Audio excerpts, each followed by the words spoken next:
નમસ્કાર વિદ્યાર્થી મિત્રો, સ્વાગત છે તમારું બેઝિક મેથ્સની અંદર.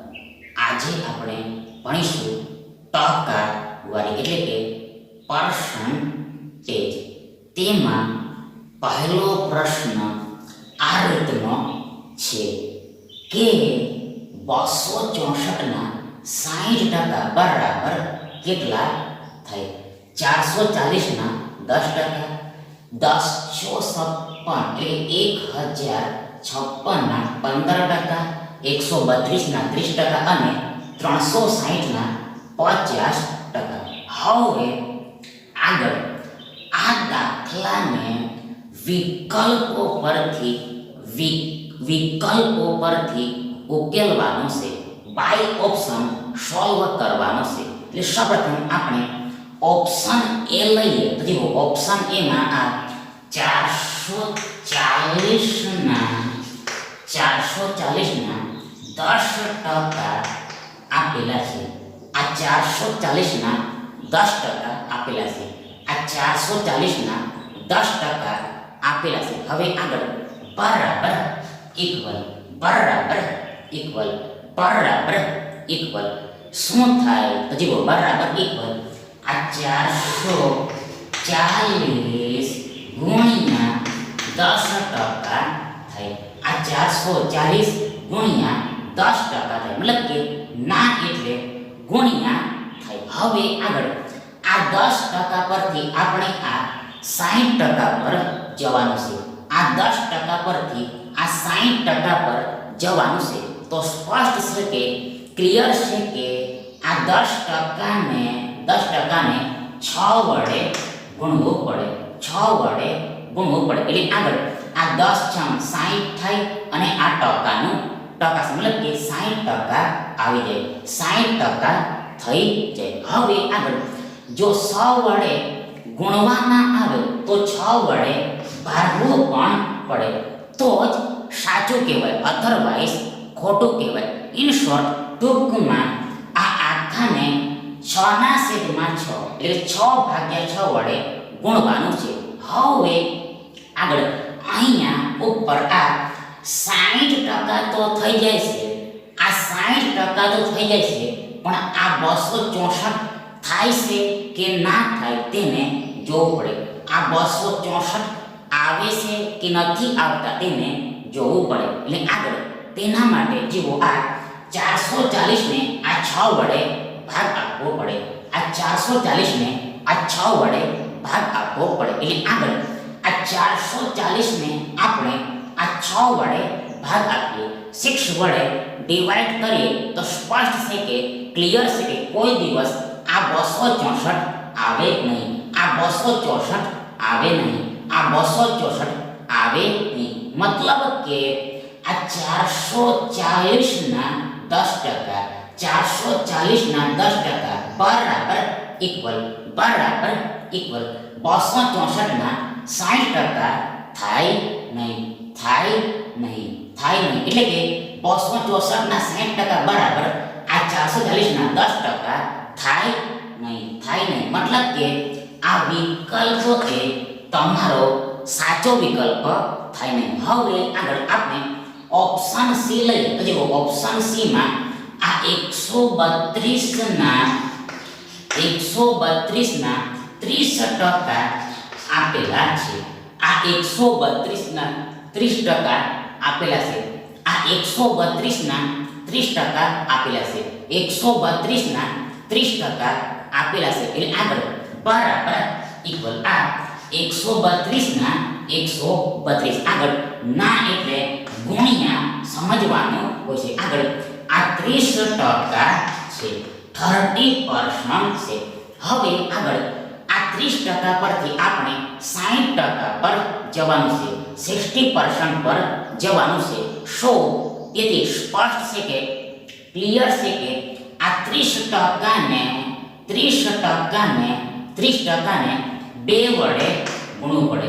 આ 30%ને 2 વડે ગુણવું પડે, 2 વડે મલ્ટીપ્લાય કરવું પડે. એટલે આગળ આ 30 દુ 60% થઈ જાય. આ 30 દુ 60% થઈ જાય. હવે આગળ જો 2 વડે ગુણવામાં આવે તો 2 વડે ભાગવું પણ પડે, 2 વડે ડિવાઈડ પણ કરવું પડે તો જ સાચું કહેવાય, નહીંતર ખોટું કહેવાય. ઇન શોર્ટ ટૂંકમાં આ આખાને 2/2 એટલે 2/2 વડે ગુણવાનું છે.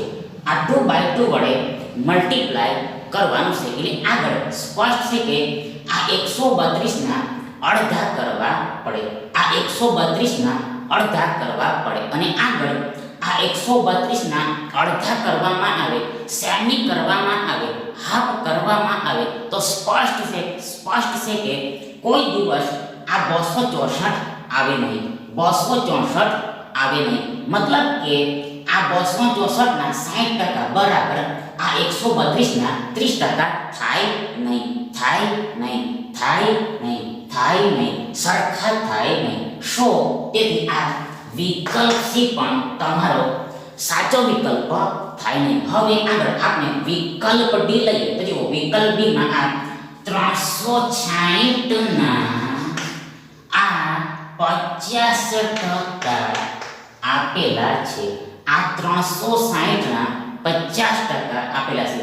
આ 360 ના 50% આપેલા છે. હવે આગળ બરાબર ઇક્વલ સૌપ્રથમ આ 360 છે, 360 છે. આગળ ના એટલે ગુણ્યા સમજવાનું હોય છે, અન્ડરસ્ટાન્ડ કરવાનું હોય છે. આગળ આ 50% છે, 50% છે, 50% છે. હવે આગળ આ 50% પરથી આપણે 60% પર જવાનું છે, 60% પર જવાનું છે. પણ ડાયરેક્ટ 50% પરથી 60% પર જવાશે નહીં. ડાયરેક્ટ 50% પરથી 60% પર જવાશે નહીં. મતલબ કે 10% પરથી વાયા થઈને જવું પડશે, 10% પરથી વાયા થઈને જવું પડશે. એટલે આગળ આ 50% માંથી 10% પર જવાનું છે, 10% પર જવાનું છે. એટલે આગળ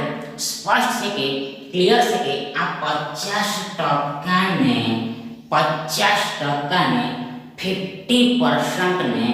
50% ને 5 વડે ભાગવું પડે, 5 વડે ડિવાઈડ કરવું પડે. એટલે આગળ આ 5 દાન 50 થાય, આ 5 દાન 50 થાય, આ 5 દાન 50 થાય. એટલે આપણને આ 10% મળી જાય, 10% મળી જાય, 10% મળી જાય, 10% મળી જાય. હવે જો આગળ 5 વડે ભાગવામાં આવે તો 5 વડે ગુણવું પણ પડે, 5 વડે ગુણવું પણ પડે તો જ સાચું કહેવાય, અધરવાઇઝ ખોટું કહેવાય, રોંગ કહેવાય. હવે આગળ સ્પષ્ટ છે કે આ 5 આ 360 ને આપવા પડે, મતલબ કે આ 360 ને 5 નો ગુણાકાર કરવો પડે. એટલે આગળ સૌપ્રથમ ફર્સ્ટ ઓફ ઓલ આ 36 અને 5 નો એટલે 5 અને 36 નો ગુણાકાર એટલે કે મલ્ટીપ્લિકેશન એટલે કે પ્રોડક્ટ 180 થશે, 180 થશે. આગળ આ શૂન્ય આ 180 ની પાછળ લાગી જશે, મતલબ કે આ 360 અને 5 નો ગુણાકાર આ 1800 થાય, 1800 થાય, 1800 થાય, 1800 થાય, 1800 થાય. મતલબ કે આપણને આ 1800 ગુણ્યા આ 10% મળે.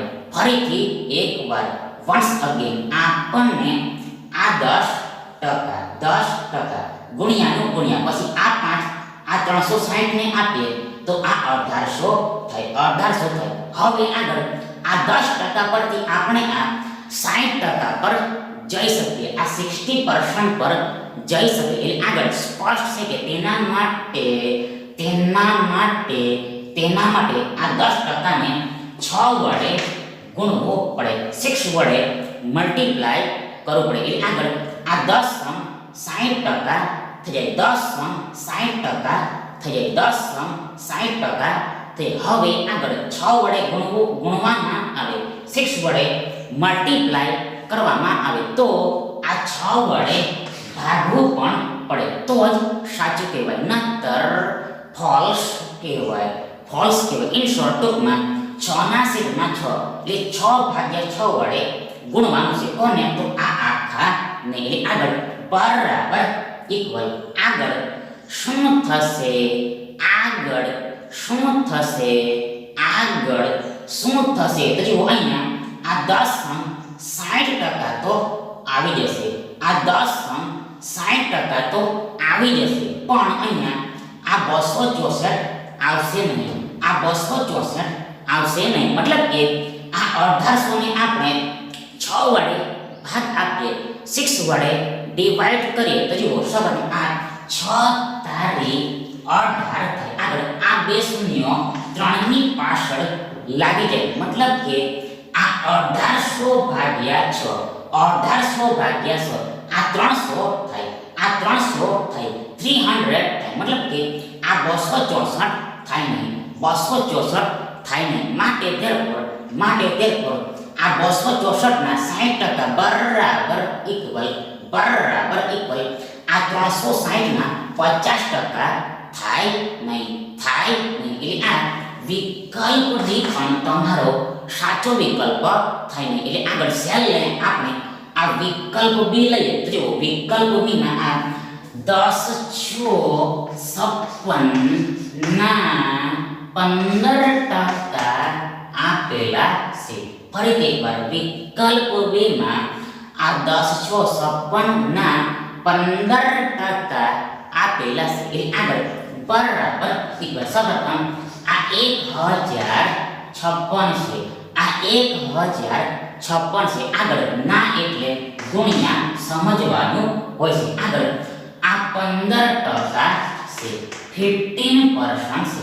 હવે આગળ આ 15% પરથી આ 15% પરથી આ 60% પર જવાનું છે. તો સ્પષ્ટ છે કે ક્લિયર છે કે આ 15% ને 4 વડે ગુણવું પડે, 4 વડે મલ્ટીપ્લાય કરવું પડે. મતલબ કે 15 ચોક 60 થાય અને 8% લાગે એટલે આપણને આ 60% મળી જાય. હવે આગળ 4 વડે ગુણવામાં આવે તો 4 વડે ભાગવું પણ પડે તો જ સાચું કહેવાય, અધરવાઇઝ રોંગ કહેવાય, ફોલ્સ કહેવાય. ઇન શોર્ટ ટૂંકમાં આ 4 ના છેદમાં 4 એટલે 4 ભાગ્યા 4 વડે આ આખાને ગુણવાનું હોય છે, મલ્ટીપ્લાય કરવાનું હોય છે. એટલે આગળ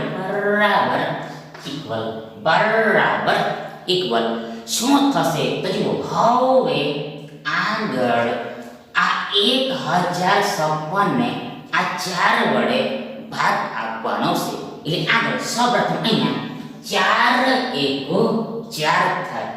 જુઓ 4 દુ 8 થશે. ફરીથી એકવાર જુઓ સૌપ્રથમ 4 દુ 8 થશે, 4 દુ 8 થશે. આગળ 10 માંથી 8 ઘટે તો આપણને 2 જુઓ 4 દુ 8, 10 માંથી 8 ઘટે, 10 માંથી જુઓ ફરીથી એકવાર 4 દુ 8 થાય, 10 માંથી 8 ઘટે તો આપણને 2 મળે, 2 મળે, 2 મળે, 2 મળે. આગળ આ 5 નીચે આવે એટલે આપણી પાસે 25 હોય, 25 હોય, 25 હોય, 25 હોય. એટલે આગળ આ 4 સમ 24 થશે, 4 સમ 24 થશે. એટલે આગળ આ 25 માંથી 24 ઘટે તો આપણને 1 મળે, 1 મળે. આગળ આ 6 નીચે આવે એટલે છેલ્લે આપણી પાસે 16 હોય, 16 હોય. એટલે આગળ છેલ્લે આ 4 ચોક 16 થયો, મતલબ કે 16 માંથી 16 ઘટે તો આપણને શેષ એટલે શેષફળ એટલે રિમાઇન્ડર 0 મળી જાય, 0 મળી જાય. મતલબ કે ભાગફળ એટલે પોષણ આ 264 થાય, 264 થાય, 264 થાય. મતલબ કે આ 1056 માં આ 4 વડે 264 વખતમાં ભાગ લાગે, મતલબ કે આ 264 અને 4 નો એટલે 4 અને 264 નો ગુણાકાર એટલે મલ્ટીપ્લિકેશન એટલે પ્રોડક્ટ આ 1056 થાય, 1056 થાય, 1056 થાય, 1056 થાય. એટલે આગળ બરાબર ઇક્વલ સૌપ્રથમ આ 264 છે, આ 264 છે, ત્યારબાદ આ ગુણ્યા છે ઇન્ટુ છે, આગળ આ 15 ચોક 60 ટકા થાય, આ 15 ચોક 60 ટકા થાય, 60% થાય. એટલે આગળ બરાબર ઇક્વલ આ 264 ના 60 ટકા થાય, આ 264 ના 60 ટકા થાય, મતલબ કે આ ના એટલે ગુણ્યા સમજવાનું હોય છે, ના એટલે ગુણ્યા સમજવાનું હોય છે, મતલબ કે આ ગુણ્યાની જગ્યાએ આપણે ના લખી શકીએ, ના લખી શકીએ, મતલબ કે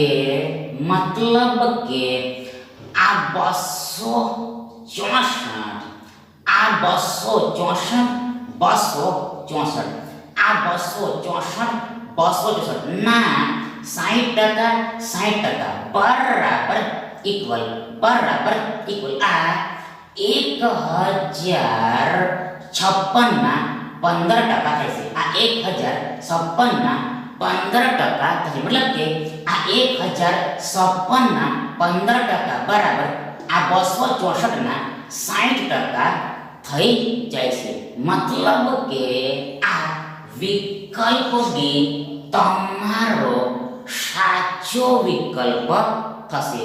હવે આગળ બીજો પ્રશ્ન આ રીતનો છે કે 50 એ 200 ના કેટલા ટકા થાય? 25%, 30%, 20% અને 15%. હવે આગળ સૌપ્રથમ તો આપણે માની લઈએ કે આ 50 એ આ 200 ના x ટકા થાય છે. ફરીથી એકવાર સૌપ્રથમ આપણે ધારી લઈએ કે આ 50 એ આ 200 ના x ટકા થાય છે, x% થાય છે. એટલે આગળ માટે therefore સૌપ્રથમ આ 50 છે, 50 છે, આગળ આ બરાબર છે, ઇક્વલ છે, આગળ 200 ના x ટકા એટલે આ 200 ગુણ્યા x ના છેદમાં 100 થાય, આ 200 ગુણ્યા x ના છેદમાં 100 થાય, મતલબ કે ના એટલે ગુણ્યા સમજવાનું હોય છે, આગળ x ટકા એટલે x ના છેદમાં 100 થાય, મતલબ કે x ભાગ્યા 100 થાય. એટલે આગળ માટે therefore શું થશે? તો સૌપ્રથમ આ 100 દુ 200 થાય, મતલબ કે આ 200 ને આ 100 વડે બે વારમાં ભાગ લાગે, મતલબ કે 100 અને 2 નો એટલે 2 અને 100 નો ગુણાકાર આ 200 થાય, 200 થાય. આગળ આ 50 ને આ 2 વડે 25 વખતમાં ભાગ લાગે, મતલબ કે 25 અને 2 નો એટલે 2 અને 25 નો ગુણાકાર આ 50 થાય, મતલબ કે 25 દુ 50 થાય. આગળ આ 25 બરાબર આ x થાય, આ 25 બરાબર આ x થાય, મતલબ કે x ની કિંમત 25 થાય, મતલબ કે 50 બરાબર 200 ના 25% થાય, 200 ના 25% થાય, મતલબ કે 50 એ 200 ના 25% થાય, 25% થાય, 25% થાય, આ 25% થાય. Hence તેથી આ વિકલ્પ એ તમારો સાચો વિકલ્પ થશે. હવે આગળ ત્રીજો પ્રશ્ન આ રીતનો છે કે 8 એ 50 ના કેટલા ટકા છે?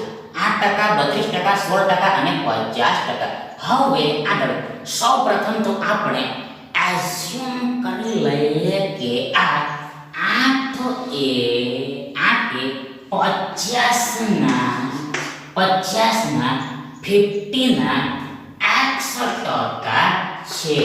ફરીથી એકવાર આપણે સપોઝ કરી લઈએ કે આ 8 એ 50 ના x% છે. એટલે આગળ માટે therefore સૌપ્રથમ આ ડાબી બાજુ 8 છે 8 છે આગળ આ બરાબર છે ઇક્વલ છે.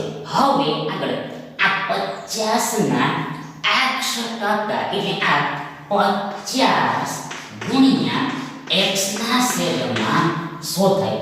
આ 50 ગુણ્યા x ના છેદમાં 100 થાય. એટલે આગળ માટે therefore શું થશે તો જુઓ સૌપ્રથમ અહીંયા 50 દૂર 100 થાય. મતલબ કે આ 100 ને આ 50 વડે બે વખતમાં ભાગ લાગે. મતલબ કે 50 અને 2 નો એટલે 2 અને 50 નો ગુણાકાર આ 100 થાય.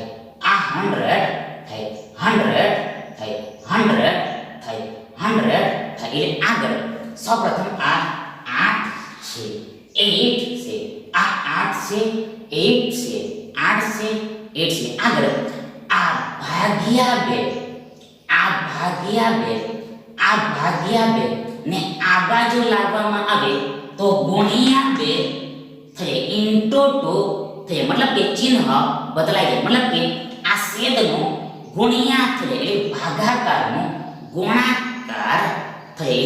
આગળ આ બરાબર છે અને આ x છે. મતલબ કે આ x બરાબર ઇક્વલ આ 8 ગુણ્યા 2 થાય 8 ઇન્ટુ 2 થાય. એટલે આગળ માટે therefore 8 દુ 16 બરાબર x થાય. મતલબ કે x ની કિંમત 16 થાય. x ની કિંમત 16 થાય. x ની કિંમત 16 થાય. મતલબ કે 8 બરાબર 50 ના 16% થાય 16% થાય. મતલબ કે 8 એ 50 ના 16% છે 60% છે. હા તેથી આ વિકલ્પ છે તમારો સાચો વિકલ્પ થશે. ચોથો પ્રશ્ન આ રીતનો છે કે 1 કલાક એ એક દિવસનો એટલે કે 24 કલાકનો કેટલા ટકાનો ભાગ કહેવાય?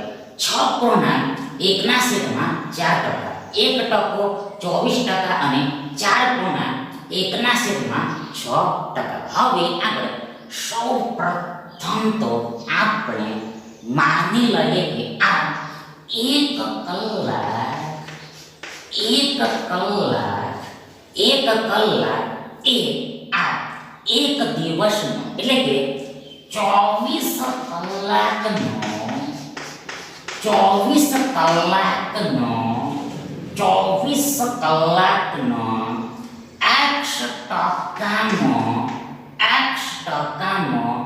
x ટકાનો ભાગ કહેવાય છે. ફરીથી એકવાર સૌપ્રથમ આપણે આઝ્યુમ કરી લઈએ કે આ 1 કલાક એ એક દિવસનો એટલે 24 કલાકનો આ x ટકાનો ભાગ કહેવાય છે. એટલે આગળ માટે therefore સૌપ્રથમ આ 1 કલાક છે 1 hour છે 1 hour છે આગળ બરાબર ઇક્વલ આ 24 કલાકનો જુઓ આ 24 કલાકના x ટકા એટલે 24 કલાકનો x ટકા એટલે આ 24 કલાક ગુણ્યા આ x ના છેદમાં 100 થાય. આ 24 કલાકનો x ટકા એટલે 24 કલાકના x ટકા આ 24 કલાક ગુણ્યા x ના છેદમાં 100 થાય. મતલબ કે આ નોને ગુણ્યા સમજવાનું હોય છે. આ નોને ગુણ્યા સમજવાનું હોય છે. આ નોને ગુણ્યા સમજવાનું હોય છે. એટલે આગળ માટે therefore શું થશે તો સૌપ્રથમ આ કલાક ડાબી જમણી side left hand side right hand side cancel થઈ જશે.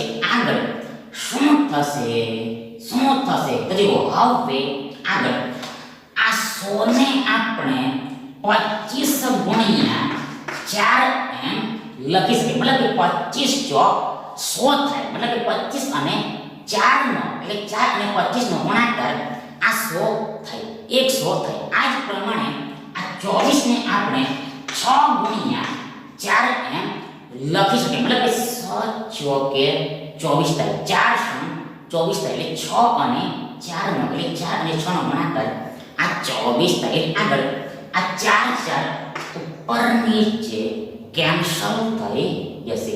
આ 4 ઉપર નીચે કેન્સલ થઈ જશે. આ 4 ઉપર નીચે કેન્સલ થઈ જશે. એટલે આગળ સૌપ્રથમ ડાબી બાજુ આ 1 છે. આગળ આ ભાગ્યા 25 આ ભાગ્યા 25 આ બાજુ આવે તો ગુણ્યા 25 થાય એટલે ચિહ્ન બદલાય મતલબ કે આ છેદ એટલે ભાગ જુઓ આ છેદ એટલે કંઈ નથી પણ ભાગાકાર જ છે. આ છેદને ભાગાકાર કહેવાય છે. એટલે આ ભાગ્યા 25 આ બાજુ ગુણ્યા 25 થઈ જાય મતલબ કે ચિહ્ન બદલાય મતલબ કે આ છેદનો એટલે ભાગાકારનો ગુણાકાર થઈ ગુણ્યા થઈ ઇન્ટુ થઈ જાય. આગળ આગળ આગળ આગળ આ ગુણ્યા 6 આ ગુણ્યા 6 આ ગુણ્યા 6 આ બાજુ આવે એટલે આ બાજુ લાવવામાં આવે તો છેદમાં 6 થઈ જાય.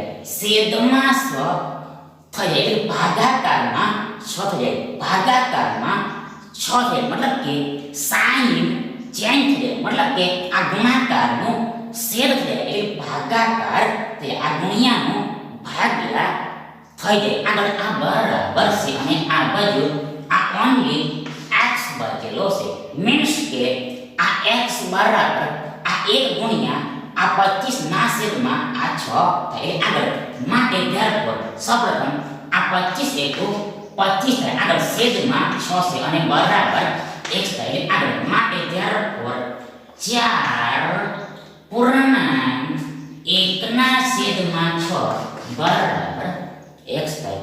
4 પૂર્ણાંક 1 ના છેદમાં 6 બરાબર x થાય મતલબ કે 6 ચોકે 24 થાય 4 × 24 થાય મતલબ કે 6 અને 4 નો એટલે 4 અને 6 નો ગુણાકાર 24 થાય 24 થાય. આગળ 24 ને 1 25 થાય 24 ને 1 25 થાય અને છેદમાં એટલે ભાગાકારમાં આ 6 તો છે આ 6 તો છે આ 6 તો છે આ 6 તો છે મતલબ કે આ 25 ના છેદમાં 6 એ સાદો અપૂર્ણાંક છે સિમ્પલ ફ્રેક્શન છે જે વિચ મિશ્ર અપૂર્ણાંકમાં એટલે કે મિક્સ્ડ ફ્રેક્શનમાં 4 1 ના છેદમાં 6 એમ લખાય.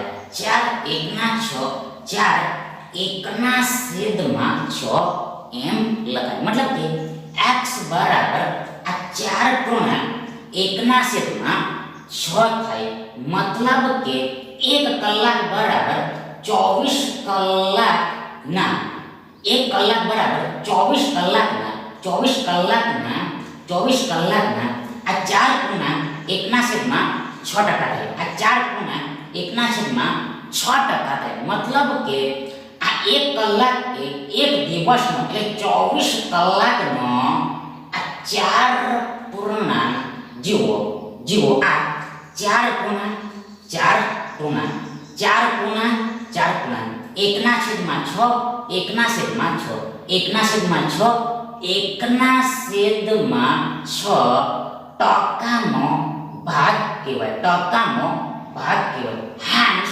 તેથી આ વિકલ્પ ડી તમારો સાચો વિકલ્પ થશે. હવે આગળ પાંચમો પ્રશ્ન આ રીતનો છે કે 20 ના કેટલા ટકા 0.5 થાય 25%, 0.25%, 2.5% એટલે 2.5% અને 0.025%. હવે આગળ સૌ પ્રથમ તો આપણે માની લઈએ કે આ 20 ના x ટકા આ 0.5 થાય છે.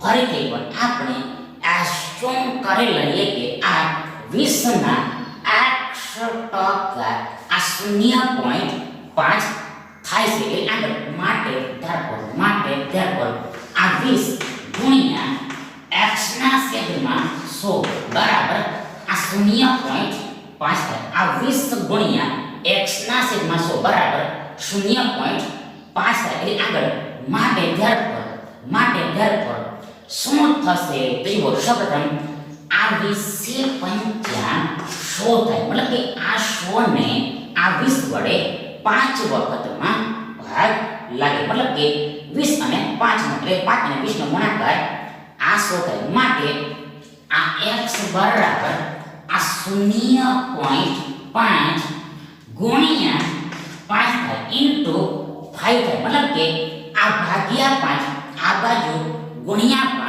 થઈ જાય આ બાજુ ગુણ્યા 5 થઈ જાય મતલબ કે ચિહ્ન બદલાય જાય મતલબ કે આ ભાગ્યાનો ગુણ્યા તે ભાગાકારનો ગુણાકાર થઈ જાય એટલે આગળ માટે therefore આ x બરાબર શું થશે તો સૌપ્રથમ આ 0.5 એટલે 5 ના છેદમાં 10 થાય 5 બાય 10 થાય કઈ રીતે તો સૌપ્રથમ આ જે પોઈન્ટ છે તે આ એક અંક પછી છે આફ્ટર 1 ડિજિટ છે માટે therefore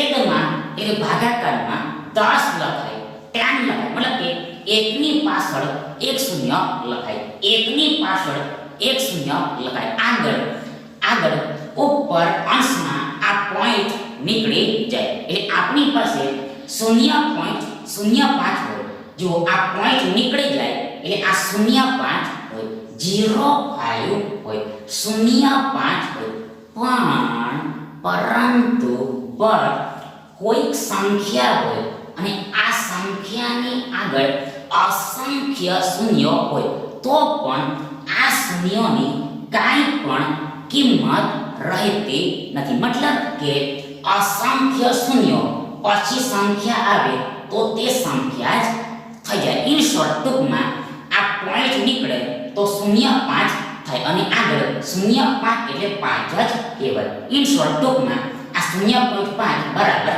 આ 5 ના છેદમાં 10 થાય એટલે 5 ભાગ્યા 10 થાય આગળ આ ગુણ્યા 5 છે એટલે આગળ માટે therefore આ x બરાબર શું થશે જુઓ સૌપ્રથમ આ 5 25 થાય 25 થાય આગળ છેદમાં આ 10 છે એટલે આગળ માટે therefore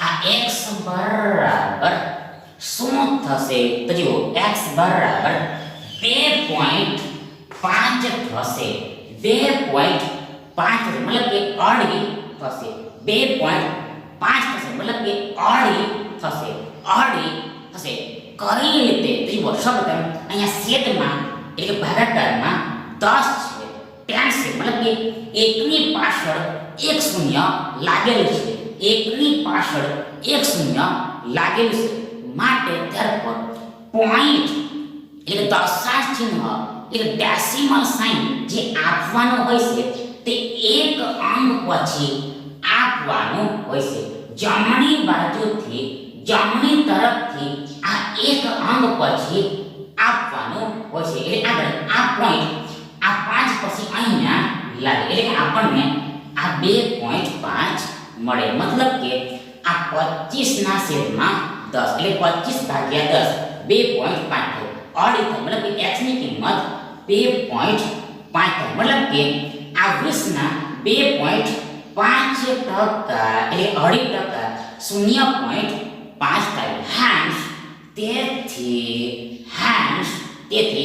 આ 2.5% તમારો સાચો ઉત્તર થાય એટલે કે આ વિકલ્પ સી તમારો સાચો વિકલ્પ થાય થેન્ક યુ